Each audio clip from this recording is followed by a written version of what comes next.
സാധാരണ നമ്മൾ ഇഡ്ഡലി മാവൊക്കെ റെഡിയാക്കി എടുക്കുന്ന സമയത്ത് എന്തായാലും കുറച്ചധികം തന്നെ മാവ് ഉണ്ടാവും അല്ലേ.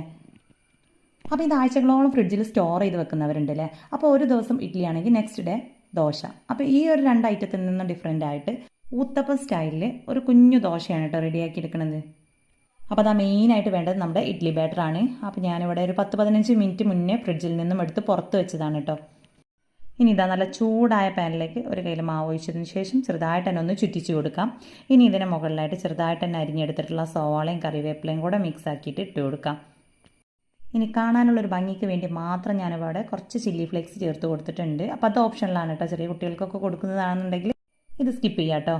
ഇനി ഇതിനെ അടച്ച് വെച്ച് ഒരു 3-4 സെക്കൻഡ് ഒന്ന് വേവിച്ചെടുത്തതിന് ശേഷം നമുക്കിതിനെ ഓയിലൊന്ന് സ്പ്രെഡാക്കി കൊടുക്കുക, അല്ലെങ്കിൽ നെയ്യോ എന്തെങ്കിലും ഒന്ന് സ്പ്രെഡാക്കി കൊടുത്തതിന് ശേഷം ഇതിലേക്ക് ഒന്ന് തിരിച്ചിട്ട് കൊടുക്കാം കേട്ടോ.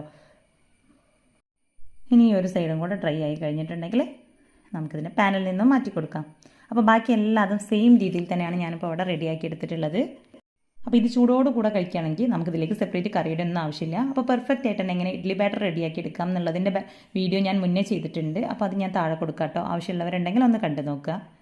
അപ്പോൾ അത് നല്ല മൊഞ്ചായിട്ടുള്ള നമ്മുടെ ഈ ഒരു ബ്രേക്ക്ഫാസ്റ്റ് റെസിപ്പി ഇഷ്ടമായിട്ടുണ്ടെങ്കിൽ ലൈക്ക് ചെയ്യുക.